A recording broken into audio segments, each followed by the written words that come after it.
برزخ کی زندگی میں مرنے کے بعد اور پھر قبروں سے اٹھنے کے بعد کا جو زمانہ ہے، اس زمانے کو برزخ کہتے ہیں۔ برزخ میں پردہ، دنیا سے بھی پردہ، آخرت سے بھی پردہ، درمیان کی زندگی ہے۔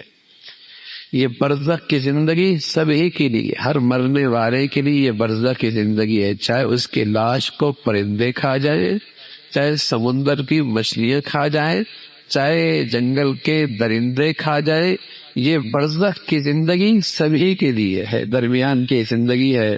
جو قبر کا یہ گڑھا ہے، یہ تو ایک صورت ہے، حقیقت میں جیسی آدمی مرتا ہے وہ برزخ کی زندگی شروع ہو جاتی ہے۔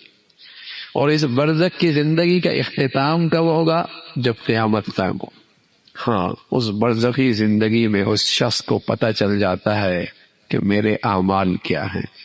اس قبر کے صندوق میں اسے آگاہی ہو جاتی ہے کہ میں نے زندگی میں اس صندوق میں اکٹھا کیا کیا، یہ پتہ چل جاتا ہے۔ اس کی گرمی سردی کا اندازہ ہو جاتا ہے، سختی نرمی کا اندازہ ہو جاتا ہے۔ رسول اللہ صلی اللہ علیہ وسلم نے اپنی سچی زبان سے بتایا کہ اس برزخی زندگی میں اس کی کیفیت یہ ہوتی ہے کہ اس کی دائیں بائیں کی زمین اتنی سمٹ جاتی ہے کہ اس کی پسلی آپس میں یوں جڑ جاتی ہے۔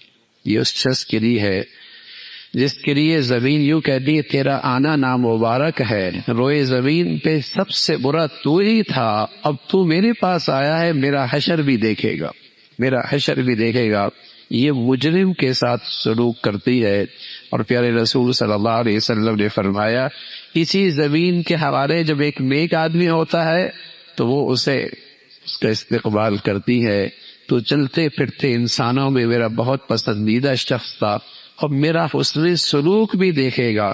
اور اس قدر کشادہ ہو جاتی ہے، اس کے اندر وسعت آ جاتی ہے، اتنی رونق آ جاتی ہے کہ حد نگاہ تک اسے رونق کی نظر اور خوبصورت نظر آتی ہے۔ تو یہ اس برزخی زندگی کے بارے میں رسول اللہ صلی اللہ علیہ وسلم نے بتایا ہے۔ اس لیے اللہ کے نبی فرمان لگے آدمی دنیا میں 3 بھائی ہوتے ہیں جن کے ساتھ یہ ایک ہوتا ہے جس کے ساتھ یہ اچھا برتاؤ نہیں کرتا، اور ایک ہوتا ہے جس سے بس کبھی کبھی، اور ایک ہوتا ہے جس کو بہت زیادہ چاہتا ہے، اور جب موت آتی ہے تو اب ان تینوں کا معاملہ الگ ہوتا ہے۔ تو رسول اللہ صلی اللہ علیہ وسلم نے فرمایا یہ تینوں لوگ جن سے اس کا معاملہ تھا وہ کیا ہیں؟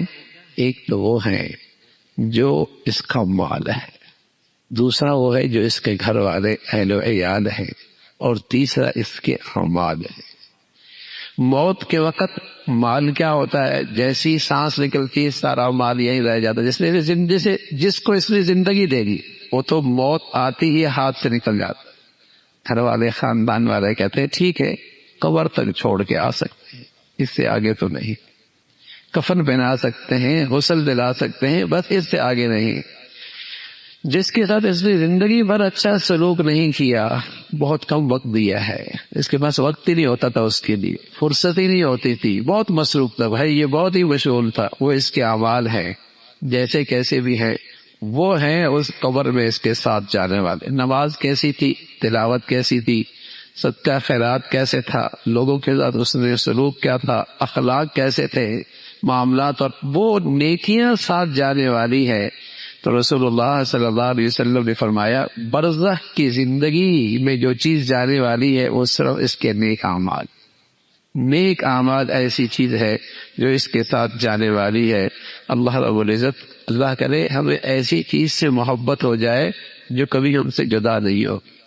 باقی دنیا میں جس سے بھی محبت کی یا تو زندگی ہی میں چلی جاتی ہے یا پھر موت کی گھڑی میں تو جدا ہو ہی جاتی ہے۔